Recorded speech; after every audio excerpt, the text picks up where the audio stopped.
Hello students, तो आज की इस वीडियो में डिस्कस करेंगे क्वेश्चन पेपर है और ये बीए इंग्लिश ऑनर्स का क्वेश्चन पेपर है। सेमेस्टर 6 है, ठीक है, सेमेस्टर 6 है और ये जो है पेपर है डीएससी 3, ठीक है। इसको ध्यान में रखना और साथ ही साथ ये भी ध्यान में रखना कि जो प्रीवियस क्वेश्चन पेपर है वो सेशन 20 से 23 में पूछा हुआ था, ठीक है। तो इसमें जो है ऑब्जेक्टिव का क्वेश्चन आंसर देखेंगे, सब्जेक्टिव को आपको खुद से करना पड़ेगा। टाइम जैसा कि 3 घंटा दिया जाता है, फुल मार्क जो होते हैं 75 होते हैं। ये जो है 3 साल वाला है, ठीक नहीं, याद रखना। 4 साल वाला जो है ये उसका नहीं है, 3 साल वाला जो है ना उसका जो है उसका ये पेपर है, ठीक है। तो इसको ध्यान में रखना।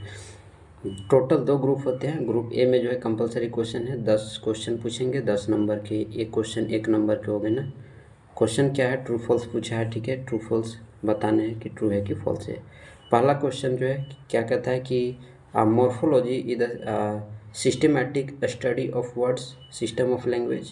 तो ये सही है, ठीक है। तो क्या होगा, ट्रू होगा। नेक्स्ट क्वेश्चन देखते हैं कि in English language there are 34 sounds. नहीं, 34 साउंड नहीं है, इंग्लिश लैंग्वेज में 44 है, ठीक ना। तो ऑप्शन ए मतलब ये क्या होगा, फॉल्स होगा, ठीक है। उसके बाद नेक्स्ट क्वेश्चन है कि semantics has nothing to do with linguistic. तो ये जो है करेक्ट है, यानी जो है ट्रू है। उसके बाद डिप्थोंगस आर 8 इन नंबर्स। तो ये भी सही है। उसके बाद SYN in a Greek word which means together. तो ये भी सही है ना। SYN का मतलब क्या होता है, टुगेदर, ठीक है, ग्रीक वर्ड में। उसके बाद नेक्स्ट है कि tax means to put in order. Tax का मतलब टू पुट इन ऑर्डर होता है, तो नहीं, फॉल्स होगा, ठीक है। उसके बाद subordinate clause is a clause which doesn't depend upon other clause for its meaning and sense. तो ये जो है फॉल्स है, ठीक है।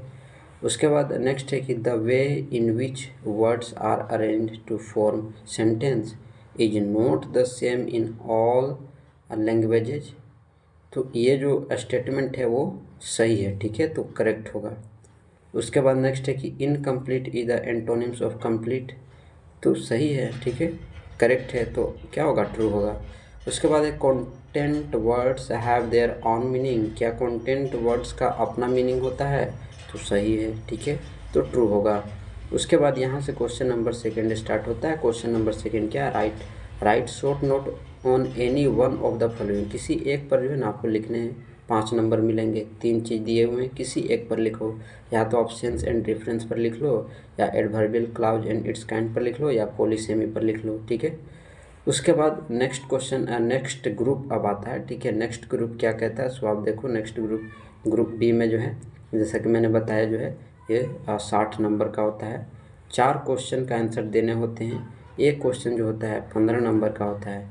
तो 4 क्वेश्चन कितने हो गए, 60 नंबर के हो गए। पहला क्वेश्चन है कि syntax and morphology are inter related with each other, elaborate करना है, ठीक है। तो नेक्स्ट क्वेश्चन कि what is the importance of ICA for a student of language and literature, describe its strength and weakness. तो क्या जो है इम्पोर्टेंस है ICA का एक स्टूडेंट्स के लिए लैंग्वेज एंड लिटरेचर में, तो उसको जो है उसके स्ट्रेंथ और वीकनेस को जो है ना डिस्क्राइब करना है, ठीक है। उसके बाद नेक्स्ट क्वेश्चन है कि explain clause and its kinds with example. तो क्लाउज को क्या करना है,